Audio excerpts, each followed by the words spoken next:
सुंदरात जाना उडवे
संताने सरिता केलो तेजा परी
संताने सरिता केलो तेजा परी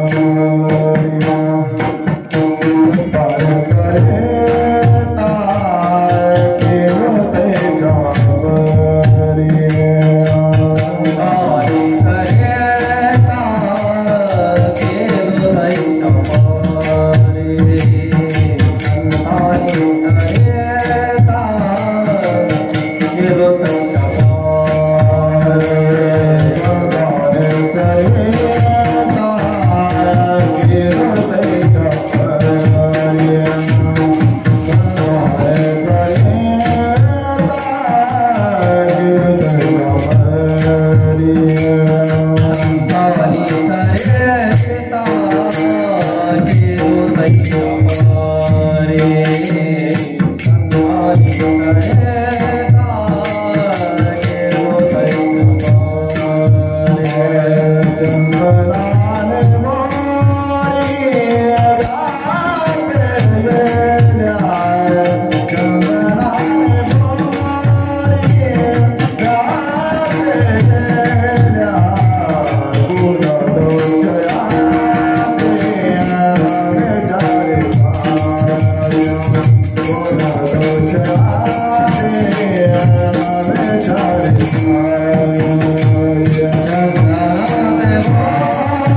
संतांनी सहता केलो तैशा परी चंदना ते बोरी व्यापिल्या गुण दोष याती न विचारी काही ठाव दिला पायी आपुलिया तुका म्हणे आले समर्थाचे मना तरी होय राना रंग त्याचा पांडुरंगा करू प्रथम नमन दुसरे चरण संतांचिया त्यांच्या कृपादाने कथेचा विस्तारू बाबाजी सद्गुरु दास तुका पंढरीच्या देवराया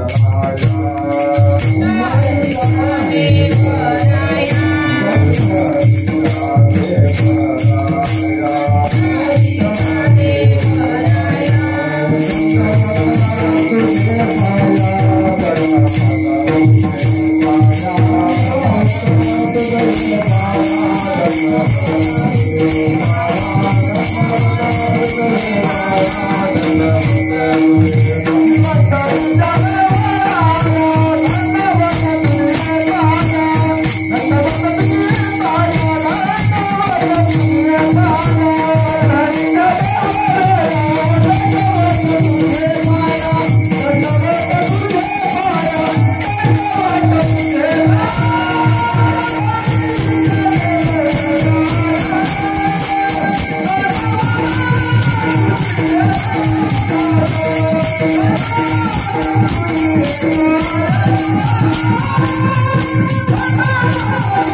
महायोगपीठे तटे भीमरथ्यावरं पुंडरीकाय दातुं मुनीन्द्रे समागत्य तिष्ठन्तमानन्दकन्दं परब्रह्मलिङ्गं भजे पाण्डुरङ्गं। जयाचा जनी जन्म नामार्थ झाला, जयाने सदा वास नामात केला, जयाचे मुखी सदा नाम कीर्ती। नमस्कार माझा श्री ब्रह्म चैतन्य मूर्ती, ध्यानमूलं गुरुमूर्ती, पूजामूलं गुरुपदं, मंत्रमूलं गुरुवाक्य, मोक्षमूलं गुरुकृपा। शरणा शरण जी हनुमंता,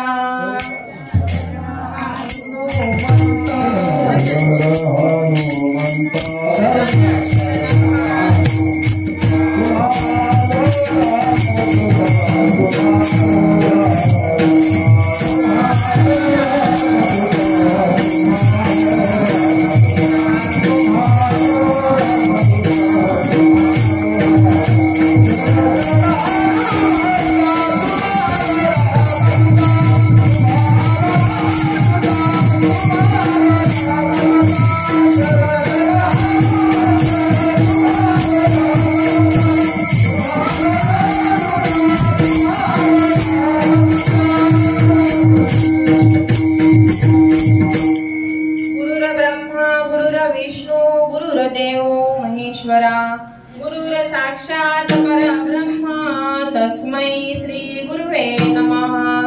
गुरु महाराज गुरु जय जय।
संतांनी सरता केलो तैशा परी, चंदनाते बोरी व्यापिल्या, गुण दोष याती न विचारी काही, ठाव दिला पायी आपुलिया। जगद्गुरु संत तुकोबारायांचा हा 3 चरणांचा अभंग आहे।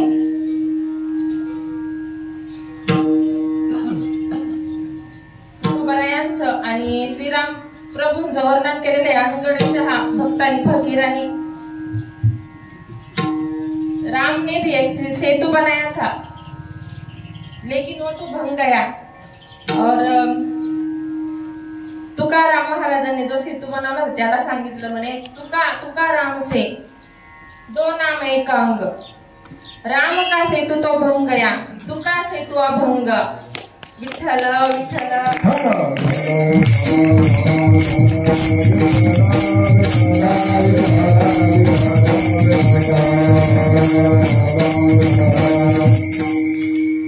संतांनी सरता गेलो तैशा परी, चंदनाते बोरी व्यापिल्या। सहज थोडासा अर्थ सांगण्याचा प्रयत्न करते, कारण तुमचीच मुलगी म्हणून एक थोडस. संतांनी सर्त केलं. सर्त म्हणजे कृतकृत्य केलं, कृतार्थ केलं, या जन्माचं सार्थक केलं. समजा नवे नवे या जन्माचं नाही तर अनेक पुढच्या अनेक जन्मांचं समजा सार्थक केलं. चंदनाते बोरी व्यापिलेल्या. आपण आणि बोरींमध्ये काही फरक नव्हता. ते आपण काटे बांधतो ना, बोरीचे काटे कसे, एक काटा सरळ आहे आणि एक वाकडा आहे. तो इकडे एक इकडे बोलवतो आणि एक अलग अलगच टोचतो. त्याच्यापेक्षा काही कमी आपलं जीवन नव्हतं. पण जेव्हा संतांच्या सानिध्यात आलो ना, संतांनी सर्त केला आपल्याला, म्हणजे कृतार्थ केलं. गुण दोष न पाहता. किती विकारांनी भरलं होतो आपण. षडविकार तर काही मला वाटतं थोडे असतील आपल्या पुढं, नाही का. तरी पण सद्गुरूंची कृपा आज आपण इथं सगळे बसलेलो आहे, आणि त्यांच्या कृपेशिवाय नाही होऊ शकत. ठाव दिला पाहिजे आपुलिया. त्यांच्या जवळ बसण्याची जागा दिली. नवे नवे तर त्यांच्या सारखं करून टाकलं. आपुल्या सारी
विलंब न लागता. काय हो, काय भाग्य असेल आपलं, नाही का. शोधत तिकडे आले आपल्याला. बरं तेवढं एकदाच नाही आले, सतत वारंवार येतात. काहीतरी कृपा असल्याशिवाय अनेक जन्मांचं पुण्य असायला पाहिजे, तेव्हा संतांची कृपा झाली आपल्यावर. तुका म्हणे आले समर्थाची म्हणा, तरी होय राणा रंक त्याचा. त्यांच्या मनात आलं तर काय नाही करू शकत. राजा तर बनवतीलच, पण राजाचं पद कधी ना कधी ढळणार आहे. त्यांच्या जर आपण त्यांनी दिलेलं जे नाम चिंतन केलं ना, त्यांच्यासोबत ते आपण नाही का, आपण गुळ आणतो, गुळाला ते मुंगा कसा चिकटतो, तसं जर चिकटून राहिलं ना, असं ओढलं तरी निघालं नाही पाहिजे.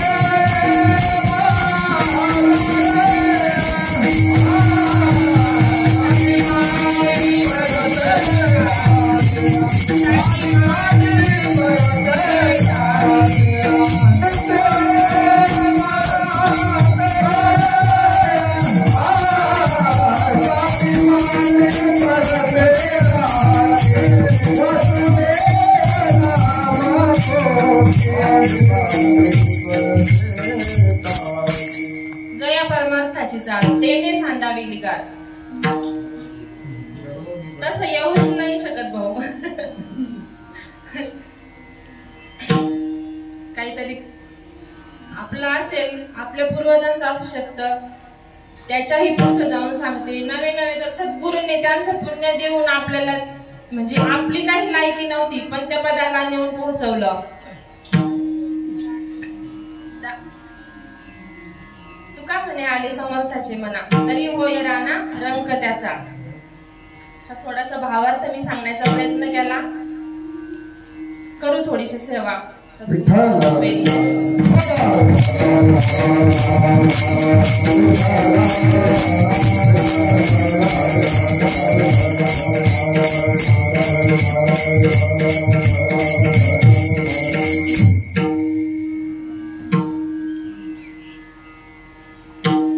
मेळावा स्वामी समर्थ प्रकट दिनानिमित्त आम्ही पण म्हणजे मला वाटतं आम्हाला आता हे 12वे वर्ष असायला पाहिजे इथं यायला.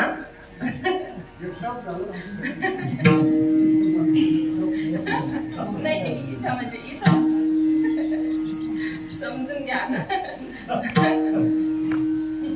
आता हे वर्ष 18वे आहे पण किमान 6 दत्तूभाऊ त्याला जामीन आहे. ते काय म्हणतात ना मागे झाले ते पाहू नका पुढे जामीन आहे तू का तशी आम्हाला जामीन दत्तूभाऊ आहे. कारण ती आमची आई आहे. माता सांगे त्याचा पुण्य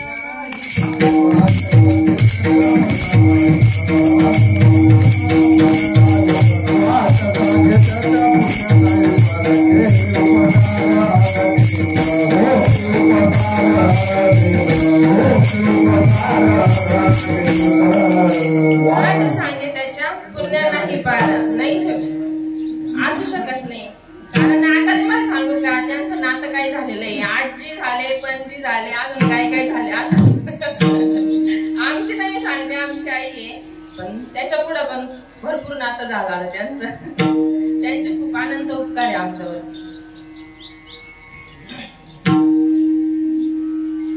संतांनी सरता केलो तैशा परी सर्त केलं मायबाप सहज. एक दिवस असेच भाऊ आलेले होते तिकडं. असं समजा की आपण हे तर काय म्हणजे आपले नाहीच आहे इथं. आपण काहीतरी झालं असत नाही का पाप पुण्याचं समान झालं की म्हणतात मनुष्य जन्माला यावं लागतं. सहज फिरत आलो होतो आपण नाही का. देश वेश नोहे माझा सहज फिरत आलो. करू सत्ता कवनावरी कोठे स्थिर राहिलो. पाय डोळे म्हणता माझे कोठे मी कैसा मोकलिलो. परदेशी नाही कोणी अंध पांगुळ झालो. करी चिंता दान देई भगवंता. पाठी पोटी नाही कोणी निर्वी सज्जन समता. मायबाप पहिले खूप आवडायचं बरं का म्हणजे हे पाठी पोटी नाही कोणी निर्वी सज्जन समता. पण कसं आहे असं आता कसं स्तुती करणं बरोबर नाहीये पण सांगणं पण महत्वाचं आहे नाही का. सद्गुरु आज म्हणजे भाऊ आलेले होते एक दिवशी. आंघोळ झालीत होती. भाऊ म्हणे काय म्हणे म्हणजे बघितलं की माया म्हणजे प्रेम उत्पन्न होतं म्हणे. तू माझ्या मागच्या कधीची जन्माची आई असशील. काय उरलं काय हो काहीच उरलं नाही ना. आई होणं म्हणजे आता सद्गुरूने ज्या आई म्हणलं ना त्याच्या पुढं सगळं फिक्क आहे. विठ्ठल विठ्ठल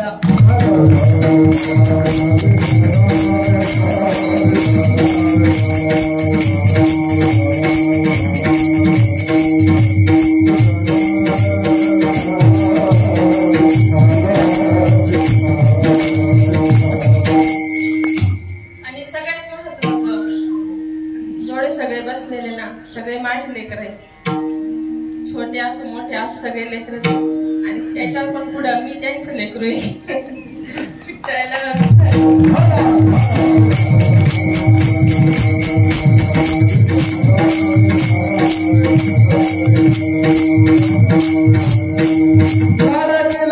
संताची हो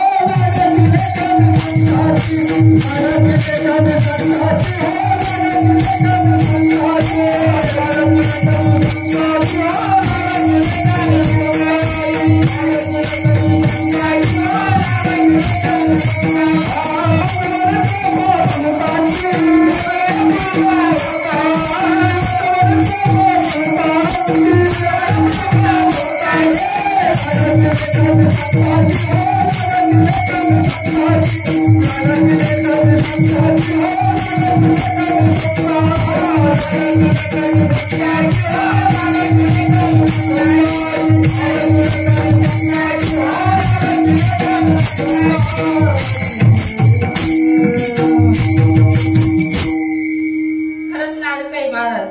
लाडकं व्हायला पाहिजे. इतरांचं कुणाचं नाही झालं ना, पण ती माई सद्गुरू माई ना तिचं खरंच लाडकं व्हायला पाहिजे. कारण तो आनंदच वेगळा आहे हो. तो आनंद जगात कुठेच नाही भेटू शकत. किती शोधा माय बाबा, आपण इतकं शोधलं. आता माझं सांगते, माझंच लग्न 18 वर्ष झालेले, नाही भेटू शकत, नाहीच. आपण किती म्हणलं ना, आपण बळच प्रेम मागितलं ना, नाही भेटू शकत. आणि ते प्रेम आहे ना, न मागता न विचारता ते बरोबर कळतं. आणि सद्गुरूंशिवाय दुसरं असं निस्सीम प्रेम कोणी करू शकत नाही. अनुभव आहे, अनुभवाशिवाय दुसरं काहीच नाही बोलणार.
नाही आधी अंती महत्वाचं मायबाप कसं कीर्तनात सांगितलं ना, थोडासा धाक पडतो. तशी भाऊ आले, संजू भाऊ येऊन बसले, शंखपाळ महाराज येऊन बसले. भाऊंनी पण सांगितलेलं होतं, म्हणजे कसं ते सांभाळून घेत्या नाही का, मागे पुढे उभा राहे सांभाळायचं, तसं सद्गुरू सांभाळून घेत्या. आणि म्हणजे धीर देता पाठीमागून नाही का. त्याच्यामुळे इथं उभं राहण्याची म्हणजे तयारी पण होती आणि थोडीशी भीती पण कमी होती. पैठणचे एकनाथ महाराज लहान होते, आता आपण पण लहानच आहे समजा, त्याच वयात समजा. खेळून खेळत म्हणजे बाहेरून आले पळत पळत घरात. आजीला म्हणते, आजी आजी, मला लोक असे का बरं बोलत्या मला. म्हणे काय बोलता रे बाळा. म्हणे हाय ना म्हणे, म्हणजे सहज करंट आहे म्हणे, हा पोर काय म्हणे. यांनी झाल्याच्या नंतर लगेच आई वडिलांना खाऊन घेतलं. मला असं का म्हणतात, मला सांग ना आजी. आजोबा तुम्ही तरी सांगा. रडत रडत येतात आणि विचारतात. म्हणे आजी म्हणती, नाही रे बाळा, अशी काही प्रश्न मला विचारू नको, मी तुला याचे उत्तर नाही देऊ शकत. नाही आई, पण माझे आई बाबा कुठे गेले, मला सगळे म्हणजे त्रास होतो नाही का. कुठे गेले म्हणे आई बाबा. तुझे आई बाबा तीर्थयात्रेला गेले. तीर्थयात्रेला गेले तर मग वापस का नाही येते म्हणे. म्हणे नाही, ते येऊ नाही शकत. आणि म्हणजे त्या म्हणतात ना की प्रश्न विचारू नको मला, मी याचं उत्तर नाही देऊ शकत. म्हणे तुझे वडील आणि आई त्यांच्यावर पांडुरंगाची निस्सीम खूप कृपा होती म्हणे, त्यांना दर्शन द्यायचे म्हणे पांडुरंग परमात्मा. खरंच का म्हणे. म्हणे हो, पांडुरंग परमात्मा मग मला पण दर्शन देतील का. म्हणे हो, पण काय करावं लागेल. म्हणे तुला साधना करावी लागेल नाही का, चिंतन करावं लागेल. म्हणे आजी मी लगेच जातो म्हणे वनात तपश्चर्येला आणि पांडुरंगाची प्राप्ती करून घेतो. नाही म्हणे, तू जाऊ नको, इथंच तू करू शकतो म्हणे चिंतन. पण मग कुठं तळमळ लागलेली त्यांना सद्गुरूची आणि पांडुरंग परमात्म्याला भेटण्याची. शांत नव्हते बसत. पिंपळेश्वराच्या मंदिरात जायचे दररोज, तिथंच तासन तास चिंतनाला बसायचे, चिंतन करायचे. असं चिंतनात असतानाच त्यांना असं दृष्टांत झालं की तुझे सद्गुरू दौलताबादला देवगिरी किल्ल्यावरती तिथं तुझी वाट बघताय म्हणे, तू तिथं जा. मग ते मनातच ना घरी आले, झोप येत नव्हती, चक्कर मारायचे आणि सगळे संध्याकाळी झोपले रात्री आणि उठले आणि निघाले पायी. निघाले, ऊन वारा पाऊस अनवाणी पायानी, जेवण नाही पाणी नाही काही नाही. निघाले आणि रस्त्यात एक ब्राह्मण भेटले. म्हणे बाळा तू कुठे चाललास? म्हणे मी दौलताबादला चाललो, देवगिरी किल्ल्यावर. म्हणे चल मी पण येतो, मी पण तिकडे चाललो नाही का. तर तिथं तुम्ही कशाला जाताय? म्हणजे एकोबांनी विचारलं की तुम्ही तिथं कशाला जाते? तर ते म्हणे तिथं खूप दान धर्म चालतो म्हणे, ते मी तिथं जातो म्हणे. मग ते दान धर्म देतात, मी तिथं दरवेळेस जातो, चल म्हणे आपण जाऊ. आणि म्हणे तिथं कोण दान धर्म करतं? मग त्यांनी सांगितलं की जनार्दन स्वामी म्हणे ते. मग हे मनात म्हणतात की मला तर त्यांनाच भेटायचंय, सांगत नाही पण ते म्हणतात की मला त्यांनाच भेटायचंय. ठीक आहे म्हणे जाऊ आपण. चलत्या जात असं मागे ते ब्राह्मण पुढं, एकोबा माग चालत्या पायी पायी. आणि समोर असं दरवाजात ते असं दान धर्म करताना नाही का जेवण वगैरे कपडे सगळे वाटत होते ना, वस्त्र वाटायचे. तर तिथं बघितलं म्हणे हेच 100% आहे, हेच जनार्दन स्वामी असायला पाहिजे. मग गेले आणि विचारलं बाळ तू कोण? आणि मला माहित नाही म्हणे, मी कुठून आलो काय, माझं नाव मला काय माहित नाही. आणि नंतर मग म्हणे लगेच त्यांचं असं लोटांगण घातलं पायावरती. म्हणे बाळा तू खरं सांग कुठून आलास? म्हणे मी पैठणवरून आलो आणि मला सद्गुरूंना भेटायचंय म्हणे, सद्गुरूंच्या भेटीसाठी आलो आणि तुम्हीच माझे सद्गुरू आहे म्हणे. ठीक आहे म्हणे मग सेवा कर म्हणे. लगेच तर नाही काय फळ भेटणार नाही का, सेवा कर म्हणे. खूप सेवा केली, खूप सेवा केली. आणि सेवा करता करता असं रात्रीची वेळ होती. ते एक आडका म्हणतात ना, एक पैसा समजा त्याचा हिशोब लागत नव्हता. तर असं रात्रभर बसले. अशी पहाटेची वेळ झाली समजा, तर ते त्या हिशोब लगेच त्यांना तो गोंधळ कळाला त्या पैशांचा.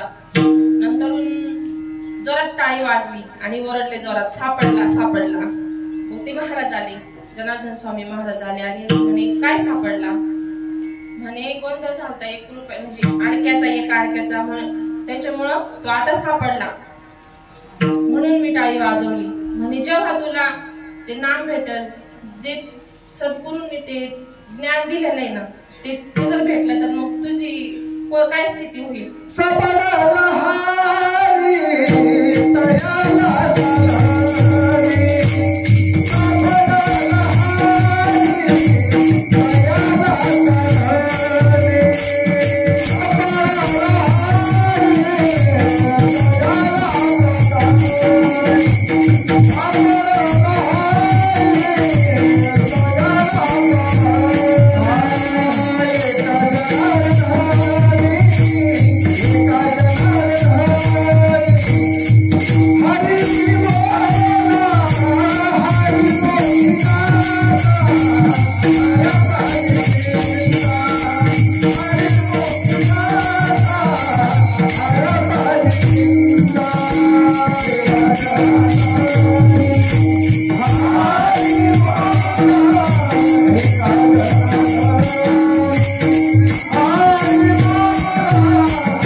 हरी बोला. आत्म्याचं दर्शन होतं ना महाराज, तसंच त्यांना पण झालं बरं का. अशी सेवा करत करत बरेच दिवस झाले. नंतर मग सद्गुरूंनी ठरवलं की तुला आता अनुग्रह द्यायचा म्हणून. एक दिवशी मग अनुग्रह दिला नाही का. आपण सारी कधी ती तात्काळ नाही, काळ वेळ तया लागे. लोह परिसाची न साही उपमा संत महिमा अगाधची. संतांनी सरता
दिला पायी आपुलिया.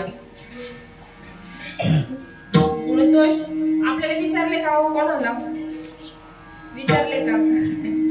पाहिले कोणाचे? लगेच ना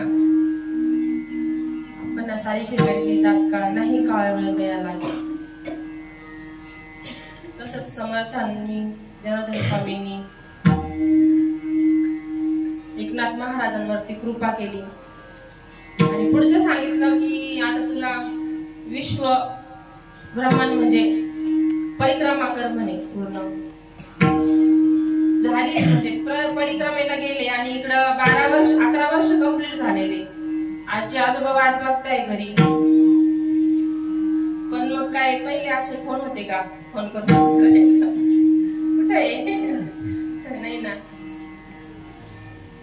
असं शोधत. आता डोळे हे झाले होते, शील झाले होते वाट बघून बघून. मग त्यांचे पहिले ते गुरुजी घरी यायचे शिकवायला नाही का घरी.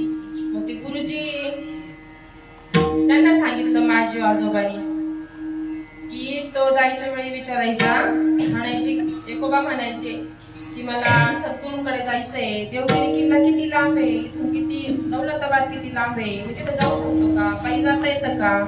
हो जाता येतं म्हणे. मग असं विचारलं होतं म्हणे मला. मी आता तिथं जनार्दन स्वामींकडे जाऊन विचारतो म्हणे, बघतो तिथं. मग ते आजोबा आजींनी सांगितलं जा म्हणे तुम्ही बघून या. ठीक आहे म्हणे. ते पण पायी चालत चालत पोहोचले तिथं. तिथं विचारलं सद्गुरूंना की म्हणे पैठणचा एक 11 वर्षापूर्वी एक मुलगा आला होता का म्हणे. एकनाथ एकोबा नाव म्हणे त्याचं. म्हणे हो. आणि तो आता थोडे दिवसात येईल म्हणे. आता तो पैठणच्याच रस्त्याला आहे म्हणे. ते म्हणजे आजी आजोबा वाट बघताय त्यांची नाही का. मग येतील म्हणे ते.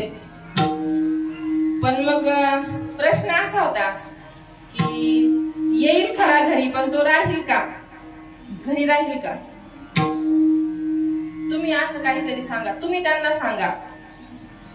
समजा ऐकणार नसेल तर आपण नाही म्हणतो तुम्ही त्यांना सांगा तुमचं ऐकतील. तसं ते सद्गुरूंना सांगितलं की तुम्ही सांगा त्याला की तू आता घरीच तिथंच राहा म्हणून. ठीक आहे म्हणे. पण मग कसं जेव्हा त्यांनी म्हटलं ना की तो संसार कराल का इथं घरी राहील का? प्रपंच सांभाळेल का? आणि तो इथंच राहील का? मायबाप सोपं नाही. जसं आपलं मन दुखतं ना, अंतःकरण जसं दुखत ना, तसं सद्गुरूंचं पण त्यांना नाही वाटत आपण प्रपंचात गुंता करा. आपण मग परमार्थ करून प्रपंच करा. धस झालं काळजात, धडकन उडालं, डोळ्यात पाणी आलं, मोठा श्वास घेतला. तरी पण तयारी केली की मी सांगतो त्याला, मी एक पत्र देतो लिहून, तुम्ही जा घेऊन. ठीक आहे म्हणे. पत्र दिलं लिहून, काय लिहिलं असेल ते देऊन टाकलं आणि मग ते धावत घरी आले समजा आणि सांगताय आजी आजोबाला की ऐका ना, आपले नाही का एक बाबा घरी येतोय म्हणे आणि पैठणच्याच वाटेला आहे. मग ते सगळ्यात पहिले पिंपळेश्वराच्या मंदिरात गेले. मग सगळ्यांना माहिती होतं की गेले की ते पहिले पिंपळेश्वराच्या मंदिरात येतील.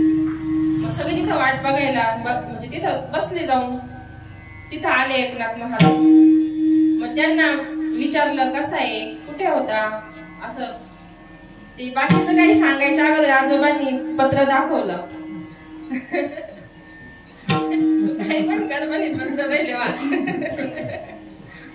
पत्र वाचलं त्यांनी. असं म्हणजे त्याच्यात लिहिलेलं होतं, जसं आहेस जिथे आहेस तिथेच राहा, स्थिर राहा. बस म्हणे मी इथंच थांबणार म्हणे, इथून जाणारच नाही, पिंपळेश्वराच्या मंदिरातच थांबणार, घरी नाही जाणार. मग आधी प्रश्न पडला ना. नाही मग नाही म्हणे, गुरु आज्ञा आहे, मी इथंच थांबणार. मग नाही म्हणे, तू एकनाथ महाराजांना विचार म्हणे, त्यांना ते आले की ते सांगतील म्हणे तुला की तुला घरी जायला सांगितलं बघ. चालन म्हणे, जसे गुरु सांगतील तसं. मग पुढे त्यांचा प्रपंच बरेच वर्ष नाही का काय तरी होय राहणार रंग त्याचं नाही का ते. त्याच्यानंतर 36 वर्ष श्रीखंड्या तिथं त्यांच्या भक्तीला. कावडीने पाणी ज्या घरी चक्रपाणी आहे, ज्या घरी चक्रपाणी आहे, अनन्य भक्ती भाव, अनन्य भक्ती भाव, भक्ती ज्या पाय. कावडीने पाणी ज्या घरी चक्रपाणी आहे, ज्या घरी चक्रपाणी आहे, अनन्य भक्ती भाव, अनन्य भक्ती भाव, भक्ती ज्या पाय.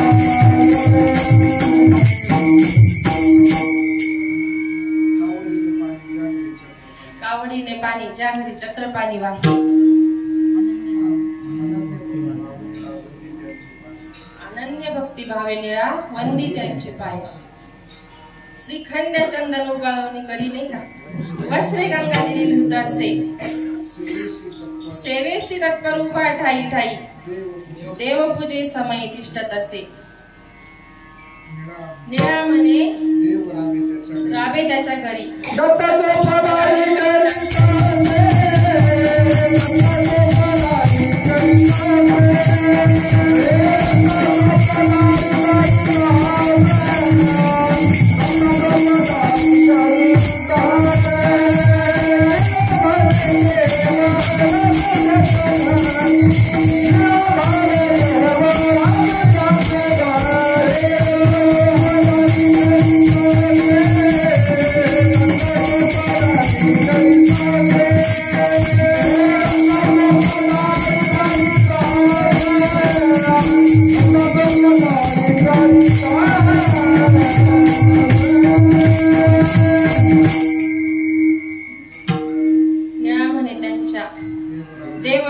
राबे घरी दत्त चौपदारी करीत असे. काही नाही होऊ शकत नाही बाप, पण तसं व्हावं लागल. मन हा मोगरा अर्पण ईश्वरा, पुनरपी संसार येणे नाही. मन हे शवंती देव भगवंती, पुनरपी संश्रुती येणे नाही. मन हे तुळशी देव ऋषिकेशी, पुनरपी जन्मा येणे नाही. असं व्हावं लागल नाही का. तरीच महिमान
नशिबानं येईल कळो.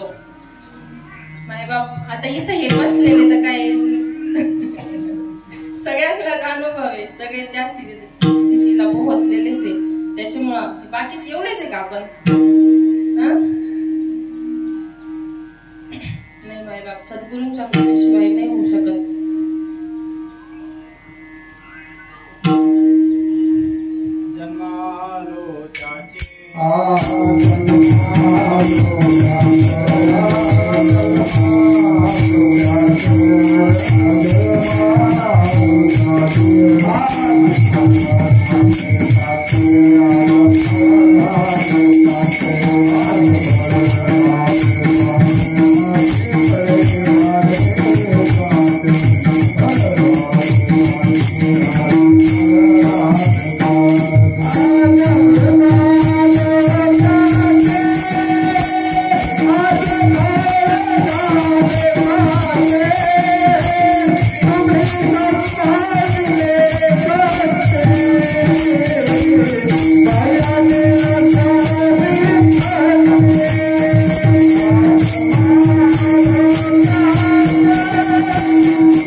तुम्ही सांभाळिले संती भय निरसले खंती. या जन्माला तर प्रपंचाला सुद्धा मदत करते, पण प्रपंचाला करतात म्हणजे परमार्थाला तर करत्याच, पण प्रपंचाला पण मदत करतात सद्गुरू, नाही का? कळी काळावर मात करून जाण्यासाठी, नाही का, तो आपण म्हणतो नाही का राजमार्ग आहे, इकडून नका जाऊ, या राजमार्गाने जा. तो मार्ग सुद्धा आपल्याला तोच बांधून देत्या. विठ्ठल विठ्ठल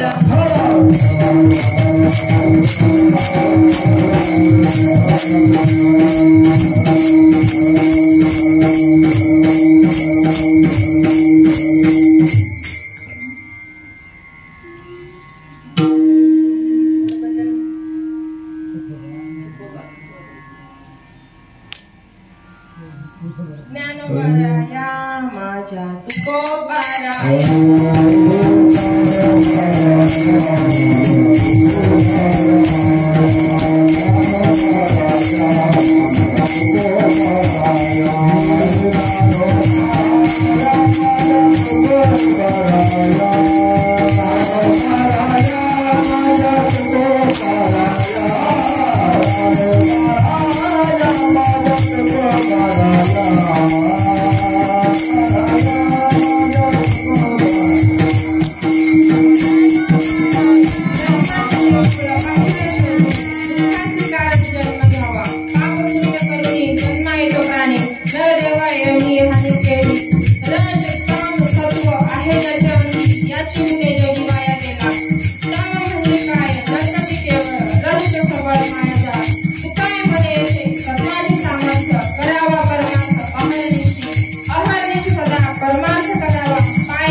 आत्मसुख घ्या रे उघडा ज्ञान दृष्टी, याविना जावटी करू नका.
पावले विठोबाची बेटी घडे माझी ता तुम्हाला आता सांगितले खरे विश्वाची अतिथी अभंग वाचता येणार पाठी जीवन झाले कुठे आले संसाराची संसार घडाला संदेह भेटला पुन्हा तोची झाला पुन्हा तोची झाला पुन्हा तोची झाला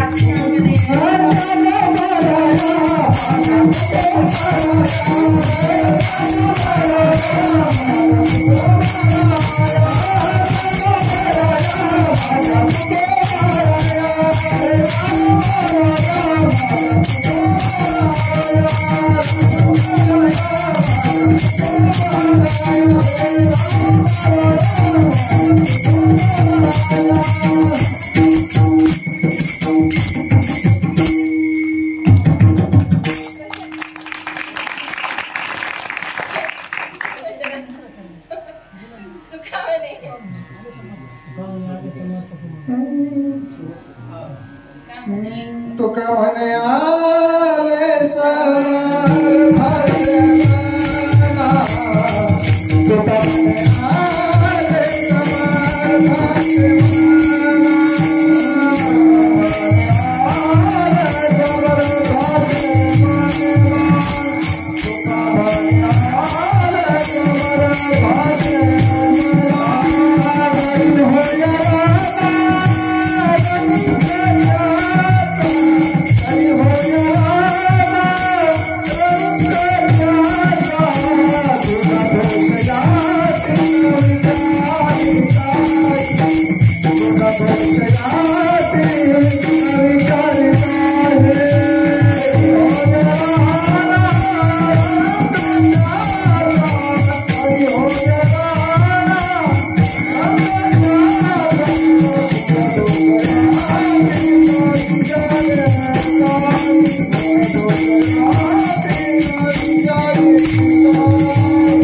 Oh,